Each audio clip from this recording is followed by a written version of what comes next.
A paz do Senhor Jesus, meu irmão, minha irmã, sejam todos muito bem-vindos a mais um estudo da nossa lição bíblica.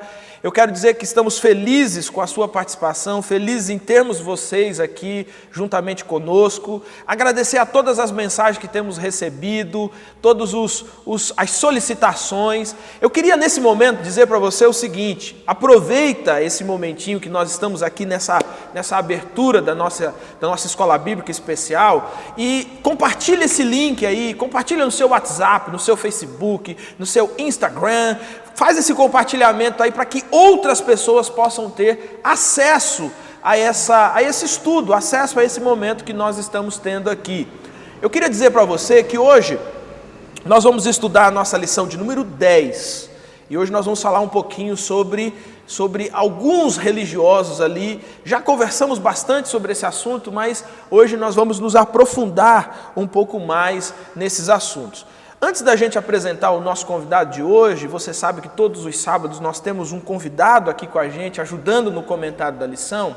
Eu queria pedir para você também compartilhar e curtir a página da Editora Promessa. Olha só, se você entrar lá na página da Editora Promessa, no Facebook ou no Instagram, você vai observar que a nossa próxima lição bíblica já está lá com a capa prontíssima. E eu queria convidar você a curtir a nossa página para que você não perdesse nada das novidades que estão sendo lançados aí pela nossa editora. Tá bom? Então, lembrando aqui, compartilha esse link, entra lá depois na página da Editora Promessa, compartilha. E se você ainda não se inscreveu nesse canal aqui do Portal IAP, inscreva-se no nosso canal, porque temos aquela meta que você está nos ajudando a conseguir, a cumprir, que é de chegar a 10 mil inscritos. Bom, como vocês sabem, todas as semanas nós temos um convidado, e vocês estão acostumados aqui a termos alguns convidados nessa temporada que vão se revezando aqui todas as semanas nos comentários da lição bíblica. Mas hoje nós estamos recebendo um convidado especial, um convidado diferente, que eu gostaria de apresentar a vocês.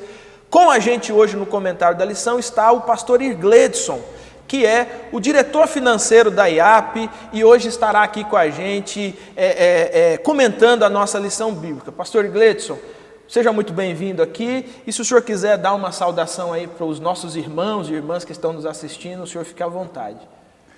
A paz do Senhor Jesus a todos meus amados irmãos e irmãs. É um prazer enorme estar aqui com vocês neste sábado, para junto pensarmos o Evangelho de Jesus. É sempre uma alegria, pastor Samuel, quando nós falamos do Evangelho, pensar sobre ele, refletir sobre ele. Muito nos edifica essas oportunidades. Então, uma alegria enorme compartilhar com vocês essa lição bíblica. Amém, amém. Irmãos, nós estamos chegando aqui no capítulo de número 10, ou a nossa lição de número 10, e nós já vimos, assim, os conflitos que estão acontecendo em torno desse desenvolvimento de Jesus. Estamos agora entrando aqui nos últimos momentos de Jesus aqui na Terra. E a gente observa, e até utilizando ali um pouco de uma frase inicial, né, da nossa lição bíblica, que muitas pessoas seguiam Jesus. Então havia pelo menos 3 tipos de pessoas que seguiam Jesus. Havia a multidão, havia os discípulos de Jesus, mas também haviam alguns religiosos. E esses religiosos, eles eram responsáveis em imprimir um certo desgaste ao ministério de Jesus. O nosso assunto de hoje vai tratar exatamente desse último grupo, esse grupo que é o grupo dos religiosos. Mas eu queria, pastor Irgledson, perguntar para o senhor, assim, a gente viu esses grupos que seguiam Jesus, multidão, os discípulos, os religiosos, né? Existe uma diferença que a gente consegue detectar no Evangelho, até de uma maneira pastoral, até de aplicação pastoral. Existe uma diferença entre aqueles que seguiam Jesus nas multidões e os seus discípulos que haviam tomado a decisão de andar mais perto. Você acha que ainda hoje a gente tem pessoas mais interessadas em ver o que Jesus faz ao invés de seguir Jesus como os discípulos? Sim, eu acredito que sim.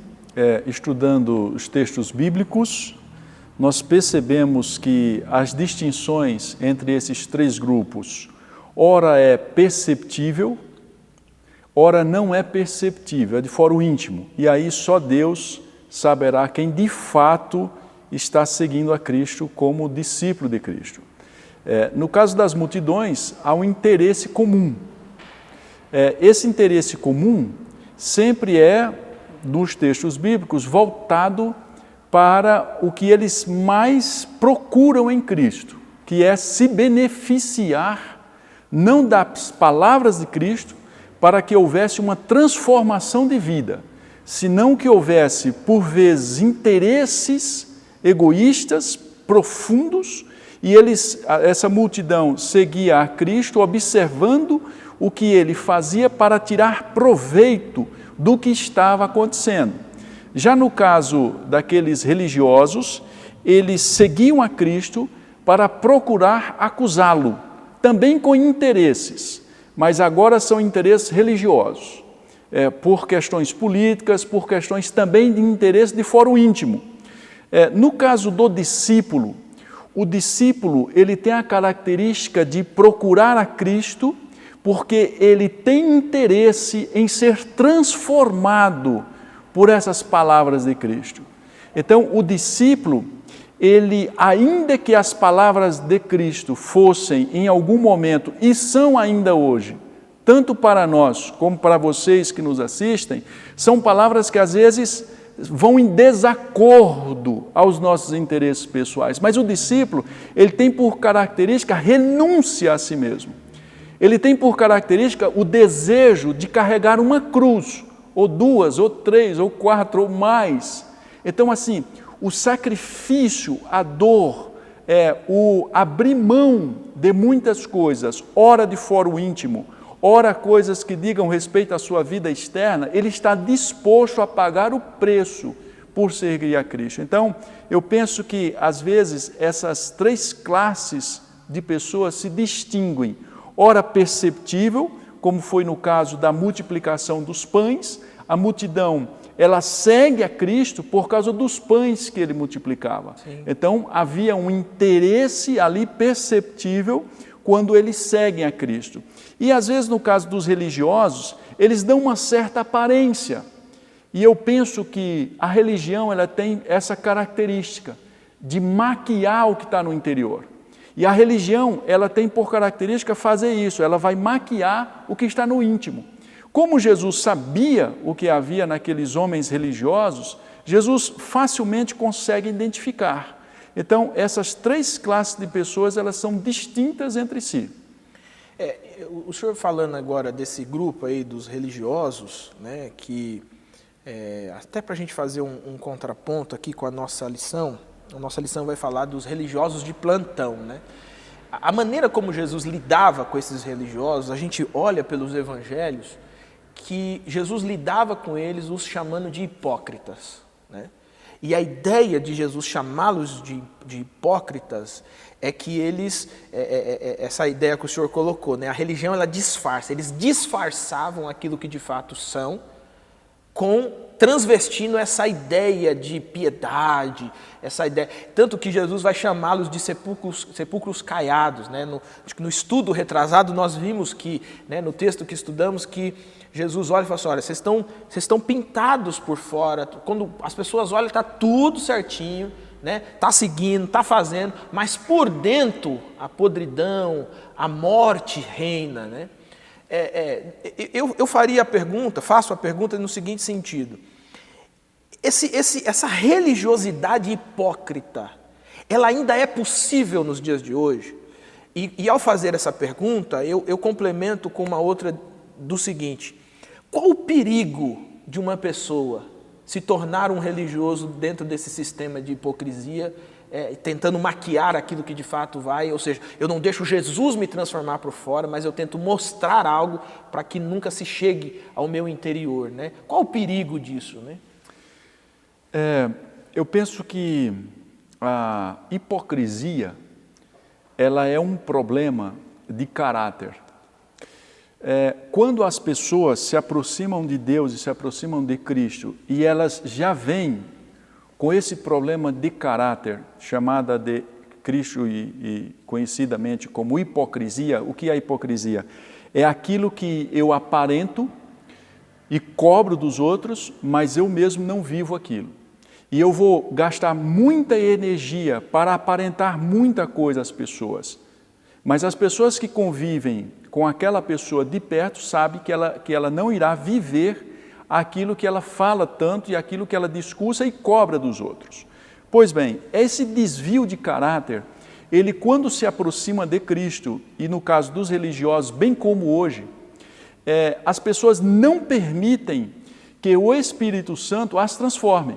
Então, elas permanecem com o desvio de caráter, sendo hipócritas, e elas vão agora usar a religião, e a religião é um palco que irá favorecer muito. E eu diria por quê? Porque a religião, ela tem por característica usar determinados tipos de roupa, usar determinado tipo de linguagem, ter determinado tipo de pensamento e conceito. E uma pessoa que tem um desvio de caráter nesse aspecto da hipocrisia, dentro das religiões, ela consegue facilmente maquiar, porque ela vai aprender o que se fala, o que se pensa, como se veste, como é o status dessa pessoa que tem uma aparência fantástica, mas ela não precisa ser aquilo. Então, essa é a essência da hipocrisia. Quando Jesus os acusa, é exatamente pelo fato deles usarem a religião. Eles usam a religião apenas por interesses pessoais. Eles não querem saber de Deus, eles não se aproximam de Deus, eles estão pouco tão interessados naquilo que Cristo ensina.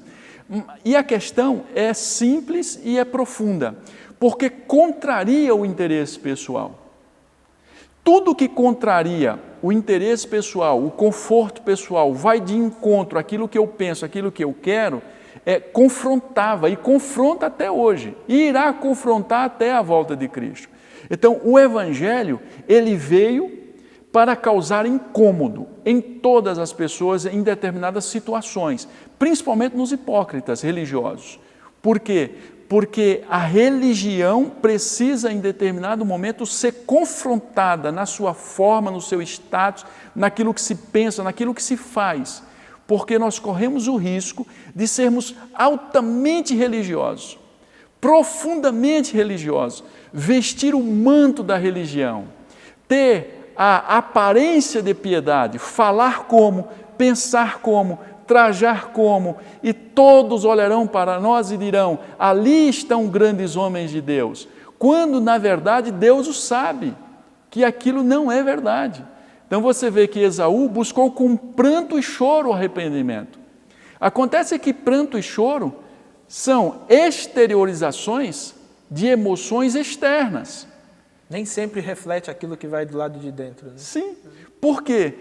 É simples e complexo, porque Deus não se deixa impressionar por aquilo que eu tenho a dizer, Deus não se deixa impressionar pela minha roupa, Deus não se deixa impressionar pelas minhas lágrimas, nem pelas minhas orações, por mais fervorosas e emotivas que elas sejam. Deus não se deixa impressionar por aquilo que eu quero mostrar para Ele. Ele não se impressiona com isso. Então, se eu tento usar a religião, como foi o caso daqueles religiosos que usavam a religião para impressionar as pessoas, para fazer um tipo, Deus não vai se permitir se impressionar com isso, porque Deus sabe o que está no interior. E o que Deus busca em nós é exatamente uma outra questão do caráter, chama-se integridade, que é um contraponto àquilo que traz na hipocrisia. Né? Seria um antônimo da hipocrisia. Um antônimo da hipocrisia, que é a integridade. Então, a integridade, o ser íntegro com Deus, quando ninguém está vendo, é mais importante. Eu chamo de dois cultos. O culto público, que é o culto que nós oferecemos a Deus em uma igreja, quando nós colocamos, eu chamo da roupinha de ver Deus, e todo esse negócio. E quando nós oferecemos o culto da vida. Então, o culto da vida é aquele culto de segunda a sexta-feira, eu costumo dizer, quando ninguém está nos vendo. Quando eu estou negociando com uma pessoa longe dos olhos de todos, quando eu estou com o meu filho, com a minha esposa, quando eu estou nos meus momentos mais íntimos e pessoais quando ninguém está me vendo. Então, esse culto da vida íntima, penso que seja mais importante do que o culto público. E aí está a diferença, ao meu ver, entre, voltando às questões de personalidade e caráter. Personalidade é a que vem do termo, da palavra persona, que é máscara no grego, que é aquilo que eu sou por fora. Persona é isso, personalidade é aquilo que eu sou por fora. E caráter é aquilo que eu sou quando ninguém está me vendo. E isso interessa muito para Deus. Era exatamente isso que não havia nos líderes religiosos da época, tão condenados por Jesus. Daí a ideia do sepulcro, que por fora é branquinho, lindo, maravilhoso, mas por dentro não mas esconde por o que dentro, tem, né? no caráter, havia grandes desvios. Nos negócios, na vida financeira, na sexualidade, na espiritualidade, nos relacionamentos. Então haviam vários desvios de caráter e por isso o termo hipocrisia. É interessante, assim, ouvindo aqui o senhor falar, para um religioso, para alguém que vestiu essa roupa de religioso, né, como esses hipócritas aqui, esse período, por exemplo, coloca muito em xeque, né, porque nós estamos vivendo um período em que a performance não é vista. Né? Então, olha que interessante, né? Nós estamos vivendo um período em que, se eu sou um religioso, eu não tenho para quem me apresentar. Eu preciso aprender, por exemplo, a orar como Jesus ensinou, né? Entrando no quarto. Né? O meu glória a Deus é ouvido por quem deveria ouvir sempre, que é Cristo. Né? Então, é interessante fazer esse contraponto para a gente, para a gente entender o seguinte, nem sempre, aquilo que representa a performance está de fato demonstrando aquilo que... E o próprio Cristo vai dizer isso, né? Quando o Cristo fala desses religiosos aqui, ele vai dizer assim, vocês me louvam com os lábios, sim, mas o coração de vocês está longe de mim, né? Ele reproduz a fala do profeta Isaías para dizer, olha, eu sei o que está no coração de vocês, e eu sei que o coração de vocês está longe, né? Esse negócio aqui, pastor Gleitson, de religião, a religião ela provoca também essa dureza do coração, né? Você vê que esses religiosos aqui, eles são implacáveis com Jesus, mas eles não conseguem ver os sinais da graça, da misericórdia, né? Eu confesso para o senhor que esse status da religião, ele me assusta bastante, porque o próprio Cristo, quando falando assim a respeito das coisas do fim, ele vai dizer assim, ó, naquele dia muitos chegarão dizendo, Senhor, Senhor, né? Eu fiz isso, eu fiz aquilo. E eu gosto de enfatizar essa ideia de eu fiz, essa ideia de fazer. Como se Jesus dissesse assim, ó, eu não pedi para você fazer, eu pedi para você ser. Sim. Né? Essa ideia de eu passo a vida fazendo alguma coisa para Deus, mas eu esqueço de ser o que Deus me chamou para ser. Eu jejuo, eu oro. É sempre uma perspectiva de eu faço, por isso recebo. E Jesus dizendo... E assim, nesse texto mesmo, é interessante, porque é como se a pessoa estivesse jogando na cara de Jesus. Como assim o senhor não vai me deixar entrar? Sim. Olha o tanto de coisa que eu fiz pelo senhor. Sim. E Jesus olha e fala, mas eu não pedi para você fazer nada disso. Né? Eu pedi... aquele outro texto da Escritura que diz assim, obediência quero e não sacrifício. Sim. Né? É sempre aquela ideia de aquilo que eu penso que eu sou, aquilo que eu penso que os outros pensam acerca de mim e aquilo que Deus sabe exatamente o que eu sou. Que eu sou. Então, assim, essa ideia é uma ideia de fazer coisas e aí eu me cerco de uma série de coisas para fazer, mas de fato eu sei que eu não sou aquilo. E isso é muito grave, porque... os judeus, eles tinham por costume viverem essa coisa, principalmente os saduceus, os escribas, os fariseus e várias religiões da época, várias seitas da época, eles tinham por costume viver esses negócios todos. Mas eles não se preocupavam em ser efetivamente. Quando Cristo vem, Cristo muda a tônica e ele tira essa ênfase no fazer coisas para não aceitar. Quando as prostitutas irão preceder, é exatamente pessoas pecadoras, que não acham que são alguma coisa, que não pensam que são, ou melhor, que têm certeza que não são. Certeza. E que elas são carentes da graça de Deus. Então, o mérito, o meritismo, a ideia do merecimento, da recompensa, ela é descaracterizada por Cristo agora, porque Deus enviou o seu Filho ao mundo quando todos éramos pecadores. Exatamente para evidenciar que não há mérito algum em nós, nem por fazer alguma coisa. O fato de estarmos aqui hoje falando do Evangelho é pura graça e misericórdia de Deus. Então, não fosse essa graça extensiva de forma abundante, diz o texto bíblico que nós não conseguiríamos nem dar glória a Deus. Então significa que todos os atos religiosos, eles estão marcados por misericórdia e graça. Somos indignos, continuaremos indignos pela nossa natureza pecaminosa. Agora, a graça de Deus nos torna capazes. Os religiosos, eles não entendem assim. Eles entendem que eles são, e eles são pelo que eles têm a falar, e eles têm muita ênfase no que eles têm a falar. E Deus não se deixa impressionar pelo que eu tenho a dizer. Eles são pelo que eles têm a oferecer em obras, eles jejuam, eles na época principalmente jejuavam 2 vezes por semana, batiam no peito para dizer isso, faziam orações para que o público estivesse vendo. E essa preocupação de ser visto, ela é muito preocupante. Inclusive, assim, sem querer cortar o senhor, mas os estudiosos dizem que eles tinham a roupa com sinos em volta, para que quando desse o horário da oração, eles erguiam a mão no meio da praça e todo mundo dizia, olha, eis lá um grande servo de Deus, fazia barulho, né? E eles faziam o mesmo com a oferta, se fosse dar uma esmola para alguém, aquele negócio ia fazendo barulho, olha lá quanto ele está dando de esmola, né?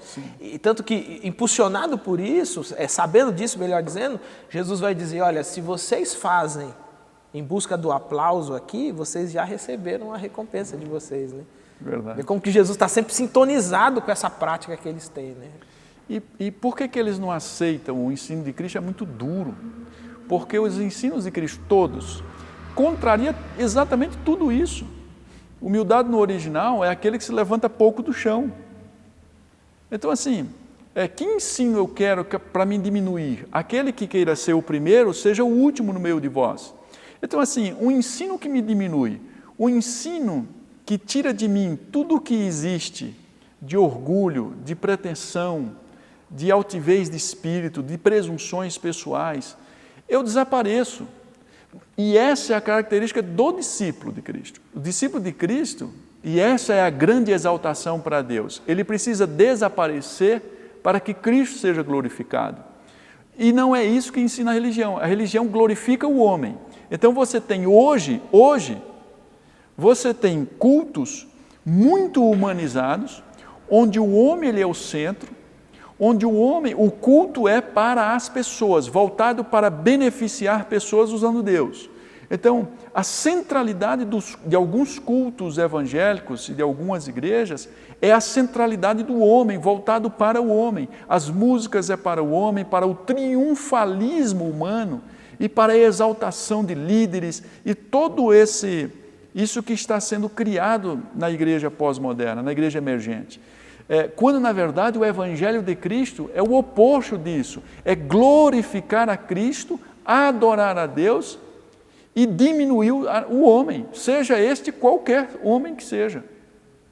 E eu entendo que quanto mais Cristo é glorificado, mais qualquer pessoa que entende e vive o Evangelho, ele é diminuído. E Cristo glorificado. Então, essa balança, ela contraria o princípio da religiosidade, o princípio da religião. E por contrariar o princípio da religião, eles não aceitavam, os religiosos não aceitavam, os líderes não aceitavam e até hoje não aceitam os ensinos de Cristo. Legal. Meu irmão, minha irmã, aqui você pode perceber, e se você está acompanhando a gente aí, você sabe que nós estamos chegando aqui nos últimos momentos, como eu já disse, os últimos momentos da vida de Jesus. Nesses últimos momentos, essa crítica e essa pressão, essa hostilidade, principalmente por meio dos religiosos, elas aumentaram demais sobre Jesus. O pastor Igletos aqui já nos ajudou a entender sobre as razões que levam a isso, né? A religião tem um fator decisivo aqui e Jesus está justamente se contrapondo a isso. Mas uma das coisas que fica evidente também nesse trecho que nós estamos estudando é que eles haviam transformado a casa de Deus, o lugar da oração, o lugar do culto, o lugar da celebração. Eles haviam transformado aquilo em um lugar de lucro, um lugar de reter dinheiro, né? Eles tinham ali no templo, o sacerdote ganhava uma ofertinha, a gente chama de mensalinhos e mensalões, né? Ganhava ali do cara que vendia o carneirinho, mas ganhava do cara que vendia a pombinha, mas ganhava também daquele que chegava lá para oferecer, o animal dele não estava muito bom, mas ele dava uma propinazinha para o sacerdote, passava batido e tal. E aí, pastor Igretos, aqui acontece um episódio assim que para quem gosta assim de MMA, para quem gosta dessas lutas, né, fica pensando aqui, ou para quem gosta de artes marciais, você fica pensando, porque o texto vai dizer que Jesus chega mesmo chutando, derrubando banquinha, arrebentando com tudo, e ele faz uma denúncia assim contundente, né? Ele diz: olha, vocês transformaram a casa do meu pai, a casa de Deus, num covil de salteadores, né? E aí, assim, quando a gente olha isso, não é de se espantar, porque chegaram à conclusão de que a única solução contra esse homem seria matá-lo, né? Mas eu queria que o senhor falasse um pouquinho para a gente sobre esse episódio em que Jesus se depara no templo, e aqui Jesus já está voltando para Jerusalém, né? Ele está caminhando para Jerusalém, para o momento ali que será da crucificação. Estamos chegando próximo desse episódio, e aqui ele toma, Jesus tinha passado pelo templo outras vezes, né? Mas nesse momento especificamente, Jesus é tomado de vamos colocar aqui, uma ira santa, a ponto de expulsar e derrubar banquinha, se o senhor pudesse comentar um pouquinho nesse sentido para a gente. Alguns comentaristas vão pensar e vão discorrer acerca do dinheiro. Eles estavam vendendo e Jesus chega e quebra tudo, e ali há um roubo, né? Vocês transformaram a casa do meu pai em lugar de ladrões. Então, alguns comentaristas vão focar muito nessa questão financeira, que a igreja se transformou, o templo se transformou em um lugar de negócio. Mas a denúncia de Cristo, ao meu ver, ela vai muito mais além. A questão não é financeira apenas, a questão não é material apenas, mas a pergunta é o seguinte: para que existia o templo? Qual o propósito da existência do templo? Bom, a existência do templo era para que a centralidade de Deus fosse percebida, houvesse um movimento missionário, Deus fosse glorificado e as pessoas alcançadas com essa palavra e fossem salvas. Esse era o propósito do templo, a adoração, a reflexão da Torá e a mensagem ser levada aos gentios para que eles alcançassem a salvação através dessa mensagem. O que é que está sendo roubado ali? Está sendo roubado Deus. Deus está sendo tirado dali para que eles, tanto os sacerdotes como aquelas pessoas, agora fossem colocadas no lugar de Deus.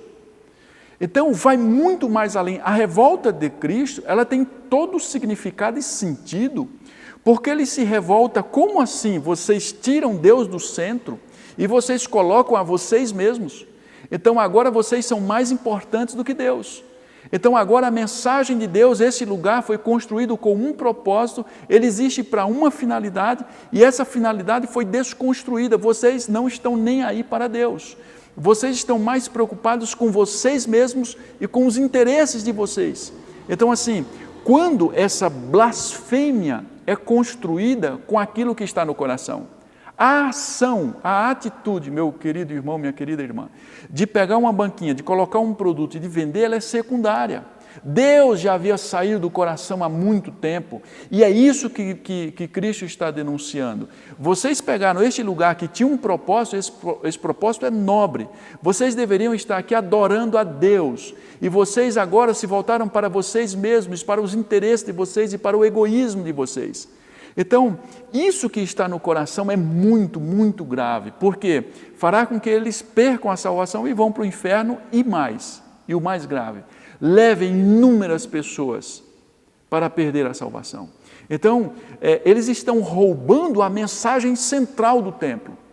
Eles estão tirando o que é de mais glorioso que havia no templo, que era proclamar a Deus, proclamar o caráter de Deus, proclamar ali toda a onisciência, proclamar todos os ensinos da Torá, proclamar todas as manifestações, tudo o que aconteceu na história acerca de Deus, para que todos os pecadores se rendessem à soberania de Deus através de seus feitos extraordinários.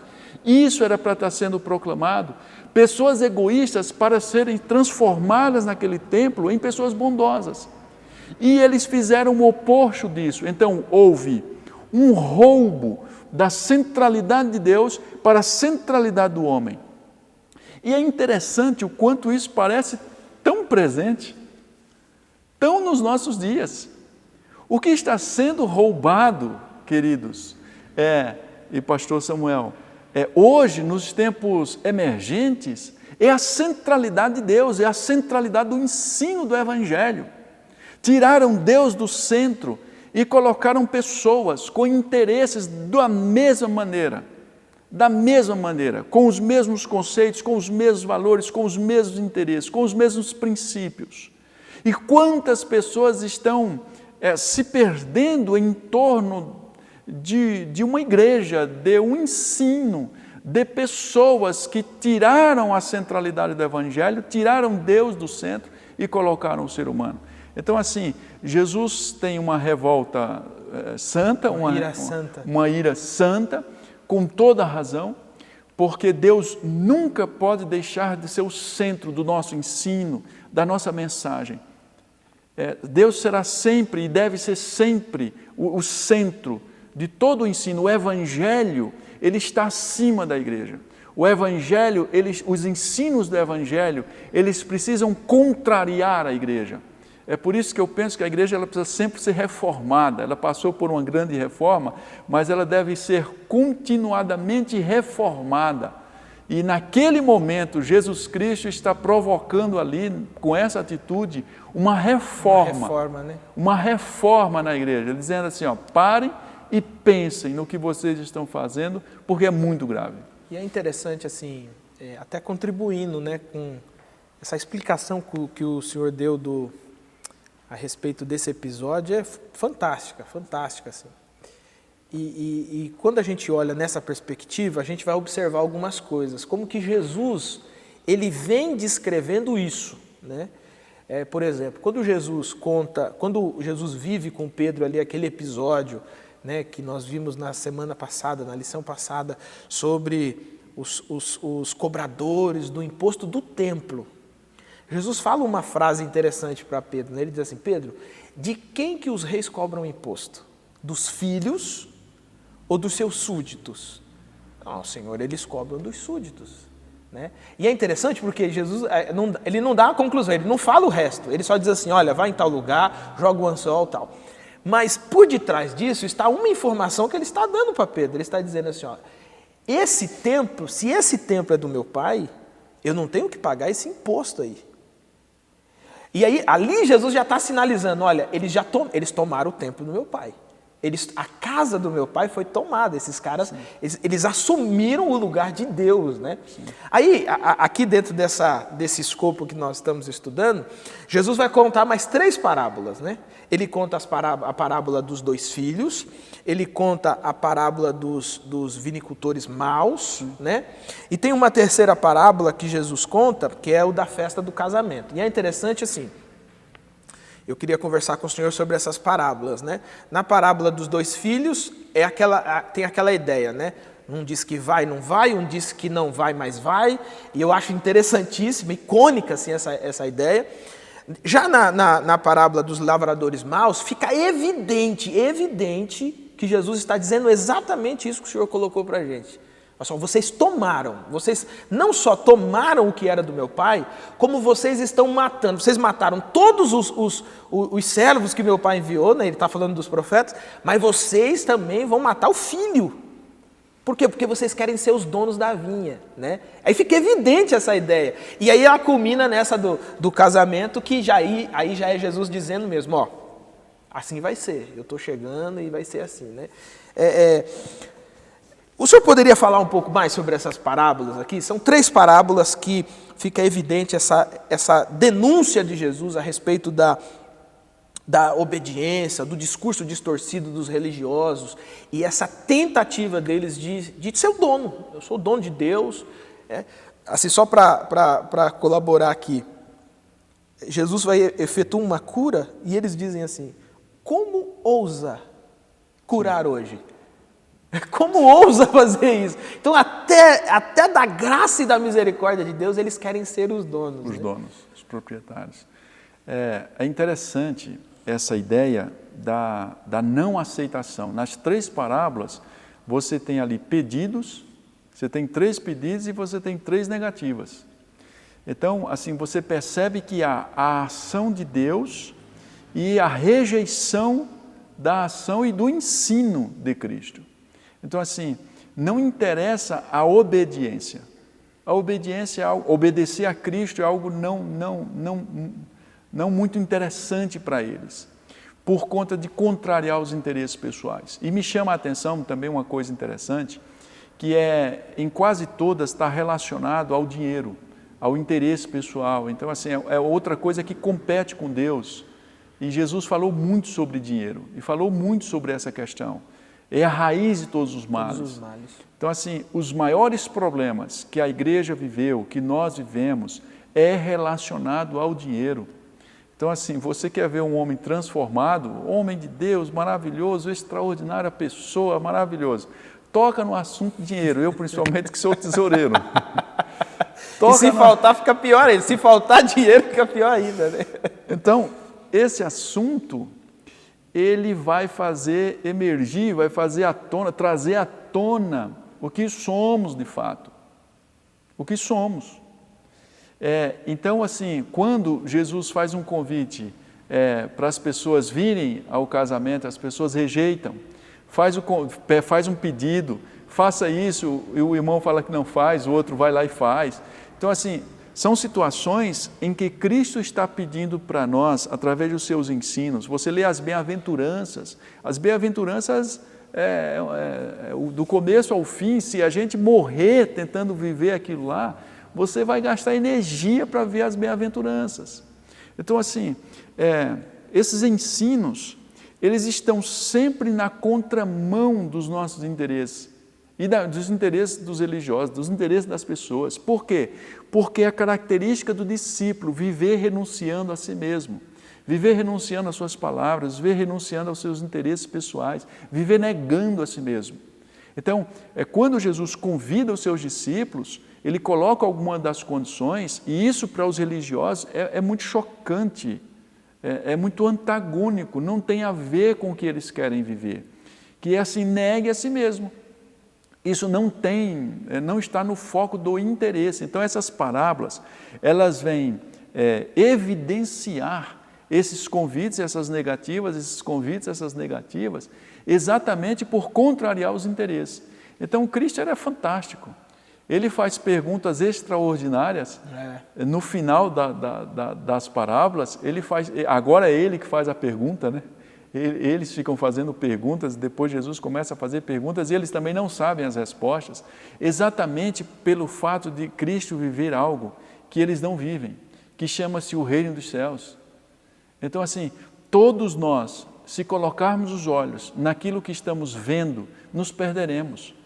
Se nós colocarmos os olhos naquilo que não estamos vendo, o pastor John Pipe tem algumas coisas fantásticas escritas em relação a isso, colocar os olhos naquilo que não se vê, viver por aquilo que não se vê, morrer por aquilo que não se vê. Então, por aquilo que eu vivo é por aquilo que eu irei morrer. Então, se eu vivo por aquilo que eu não vejo, eu vivo por coisas eternas. Então, isso é fantástico, isso contraria todos os princípios religiosos. Todos eles. Então as parábolas, elas vão tirar o foco, elas vão dizer assim, ó, façam o que eu estou dizendo para vocês fazerem. E eles não tinham interesse em fazer o que Cristo estava ensinando. Tanto é verdade isso que o senhor está dizendo, que a conclusão deles o texto vai dizer assim, ó, e eles sabiam que Jesus estava falando deles. Eles sabiam. Né? A conclusão é interessante, né? Eles terminam, Jesus conta, eles sabem, assim, então eu sou o irmão mais velho aqui, do mais novo e mais velho. Então eu sou o dono, eu sou o que arrendou as terras lá e está matando todo mundo.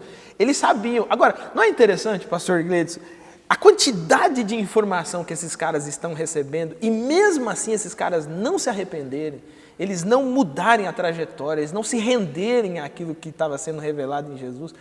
Aí surge aqui uma pergunta, será que ainda hoje é possível viver essa dicotomia ou essa esquizofrenia entre o que se acredita e ensina e aquilo que de fato se vive? Eu penso que há um abismo profundo. Há um abismo profundo entre aquilo que se fala e aquilo que se vive. Há um abismo gigantesco. É possível que pessoas estejam nas igrejas adorando a Deus, emocionadas a cada culto, chorando, mas fora elas têm uma outra vida. Quando Jesus escreve para a igreja, lá em Apocalipse 3,15, a igreja de Laodiceia, ele diz assim, eu conheço as obras de vocês. Lá no original, dá a ideia de dizer assim, a palavra obras, no original, dá a ideia de dizer, eu conheço a vida íntima de vocês, e não a vida pública. Então, assim, é possível que haja hoje jovens extraordinários, líderes, pastores, enfim, de toda sorte de pessoas, que elas têm uma vida pública muito legal, muito interessante, que as pessoas estão olhando para elas, estão dizendo, ali está um jovem de Deus, uma jovem de Deus, como canta lindo, como toca, como esse pastor prega maravilhosamente, isso é um homem de Deus, mas Deus está reprovando a vida pessoal dessa pessoa, Deus está reprovando a vida íntima dessa pessoa. Então, o que alegra o coração de Deus não é o que os homens aplaudem. Os homens estão aplaudindo, e aí eu fico fascinado com Jesus, porque Jesus tinha tudo para buscar popularidade, para agregar pessoas. E Jesus disse, não, o meu reino não é desse mundo, eu não vim trazer paz, eu vim trazer espada, eu vim trazer divisão. Eu vim trazer divisão entre pai e filho. Então Jesus não tem o mínimo interesse em provocar euforia para agradar pessoas. Jesus não tem o mínimo interesse em trazer holofote para aquilo que ele fala, para aquilo que ele pensa. Ele só tem uma mensagem, a mensagem salvífica vinda de Deus. Assim, você quer? É isso. Você não quer? Ok.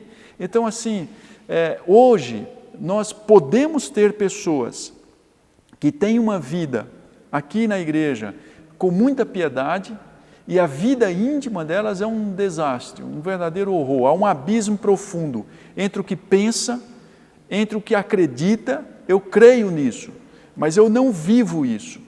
E aí eu queria dizer para você que o que leva você a se aproximar de Deus não é o que você pensa e eu penso. Não é o que teorizamos. Não é o que teologamos. Mas é o que de fato vivemos e só Deus sabe o que eu e você vive quando ninguém está nos vendo. Isso interessa muito ao coração de Deus. Então não gaste energia em aparentar muitas coisas. Gaste energia em ser diante de Deus quando ninguém está vendo. Em ser íntegro, em ser verdadeiro, em ser o que você é. Independente se alguém está vendo você ou não, seja o que você é. Ainda que você seja criticado, mas seja o que você é. Seja íntegro, seja verdadeiro. Não gaste energia se preocupando muito em aparentar muita coisa para as pessoas. Não gaste essa energia. Tenha uma preocupação em andar em santidade. Isso é fundamental para a salvação. Lá no texto aos Hebreus vai dizer que por conta da ausência da santidade as pessoas perderão a salvação. Perceba, não é por ausência de não ir à igreja, antes pelo contrário. Vocês me chamam pelo meu nome, vocês fazem sinais, curas e maravilhas, vocês vão ao templo, vocês até fazem... Tudo que é de crente está sendo feito. Né? Não, está maravilhoso. E tem até sinais e prodígios e maravilhas. Paralítico andando, cego vendo, tudo que é espetáculo aos olhos dos homens, fantástico, o show business, o show gospel maravilhoso, extraordinário. Acontece que não é isso. Isso não é essencial, apesar de ser extraordinário, ter milagres é bom, é excelente, mas essa não é a essência do Evangelho. A essência do Evangelho que me conduz à salvação e conduzirá vocês, você, a mim, a todos nós à salvação, se chama santidade. Santidade quando ninguém estiver nos vendo, sem que haja essa dicotomia, sem que haja esse antagonismo, sem que haja essa separação de quem eu sou aqui no templo e de quem eu sou dentro de casa, de quem eu sou quando eu estou negociando um carro, como está meu cartão de crédito, minhas dívidas, minha vida pessoal financeira, como está o meu olhar, para onde ele se dirige, na minha sexualidade. Então, são várias questões que dizem respeito à minha santidade de fórum íntimo, que interessa muito para Deus, e isso fará com que eu tenha a minha salvação ou eu perca a minha salvação. E como você frisou lá anteriormente, no começo, esse momento sem culto, sem o culto público, ele está sendo um momento muito assim, eu diria, interessante. E por que eu diria interessante? Queridos irmãos, quantos dos nossos irmãos, nós conhecemos na história aqueles irmãos que foram congregar nos cemitérios lá em Roma, nas catacumbas de Roma lá, e não havia templo, e não havia culto público. E é maravilhoso estar no templo, é maravilhoso congregar, a koinonia, a comunhão, a fraternidade, isso é fantástico, mas nós não podemos esquecer que isso não é fundamental. Fundamental é uma fé sólida em Cristo Jesus, nos ensinos, no Evangelho de Cristo, é uma vida em santidade, mesmo dentro de casa, ou principalmente dentro de casa, mesmo sem estar aqui em um templo, mas é uma vida piedosa, é uma vida cheia do Espírito Santo em amor, em fidelidade a Deus, em integridade com Deus. Então, isso é fundamental para a nossa salvação. E eu penso que quando o Cristo voltar, se nós pudéssemos enxergar assim todas as pessoas da nossa geração que nós conhecemos, nós teremos surpresas, teremos surpresas. Nós imaginaríamos que talvez aquelas pessoas que nós iríamos colocar a mão no fogo por elas, dizer homem de Deus, mulher de Deus, pessoa extraordinária, e talvez perca a salvação. E pessoas que nós nunca imaginávamos, aquelas pessoas que talvez nunca irão falar em público, aquelas pessoas simples, pessoas que você não vai olhar para ela e vai dizer que ela tem alguma aparência de piedade, ou não sejam pessoas que nem mesmo sejam líderes de alguma coisa. Mas essas pessoas são pessoas cheias do Espírito Santo, mulheres santas, homens santos de Deus. Glória a Deus por isso. Homens extraordinários, pessoas que dão um testemunho extraordinário. E esse testemunho extraordinário que fica para muitas gerações é via sofrimento, é via dificuldade. Foi sempre assim na história da igreja. Sempre homens de Deus se destacaram, não pelo que falaram, não pelo que escreveram. Homens e mulheres de Deus não se destacaram pelos cargos que assumiram. Não foi isso que fizeram com que o testemunho do Evangelho de Cristo pulsasse gerações após gerações, mas senão pessoas que sofreram de forma muito grande e não negaram a Jesus Cristo nos seus ensinos, renunciaram a si mesmas. Renunciaram ao seu ego, renunciaram ao dinheiro, renunciaram a posições, não deram por importância algumas coisas que as pessoas julgam por demais importantes, não tiveram isso como primeiro lugar nas suas vidas. Essas pessoas gravaram seus nomes da história por serem piedosas no sofrimento, no negar a si mesmo, no despir-se, no trocar de roupa lá da carta a Timóteo, lá, no trocar de roupa, no despir-se de si mesmo, no tirar a roupa de si mesmo, para que Cristo fosse glorificado. Então, assim, só venceremos essa dicotomia quando todas as pessoas forem a Cristo. Nós conhecemos história de congressos em alguns países, em alguns lugares, onde quando o pregador termina de pregar e faz o apelo, os pastores, uma série de pastores vão à frente aceitar Jesus como Senhor e Salvador e se renderem em lágrimas, porque ouviram um evangelho que comoveram seus corações, mas foram pastores a vida inteira. E ainda assim não haviam aceitado a Cristo, nem andavam com Cristo, mas eram pastores. O verdadeiro evangelho, ele não muda apenas a minha aparência. Ele muda o meu interior. Quando Jesus encontra aquela mulher, ele diz assim, do seu interior fluirão rios de água viva. No original o termo quer dizer entranhas, do seu intestino. Então Jesus começa uma transformação a partir do nosso interior. E essa transformação, ela é fantástica quando nós permitimos. Quando as pessoas aceitam essa ação sobrenatural e gloriosa do Espírito Santo, elas dizem sim ao Espírito Santo, Jesus faz algo extraordinário. Aí acabamos com essa dicotomia, com esse antagonismo. Nós seremos aqui e seremos lá fora as mesmas pessoas. Talvez por isso que o ensino de Jesus é tão inquietante, né? Porque ele mexe com aquilo que está do lado de dentro e não com aquilo que aparenta do lado de fora, né? Meu irmão, minha irmã, você que esteve aqui com a gente durante esse período, nós queremos agradecer por sua companhia aqui juntamente conosco e queremos orar para que você tenha o seu coração tomado por esse Evangelho, tenha o seu coração tomado por esse Cristo, que a sua vida seja grandemente abençoada por Jesus.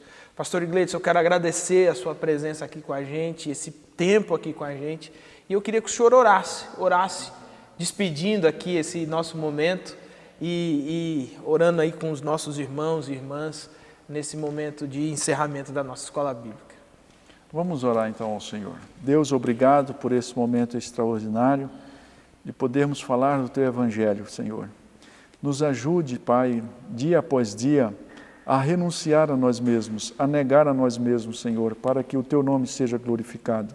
Não nos permita nunca que sejamos religiosos e que cultivemos, por princípio, a aparência ou uma grande preocupação, Senhor, naquilo que as pessoas pensam acerca de nós. Que haja prioritariamente, Deus, uma preocupação naquilo que somos, na Tua presença, quando ninguém está nos vendo, Senhor.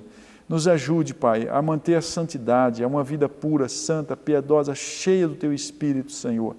Nos capacite para isso. Abençoe a todos os irmãos, as irmãs que estão assistindo, nos acompanhando do seu lar, Senhor, essa escola bíblica.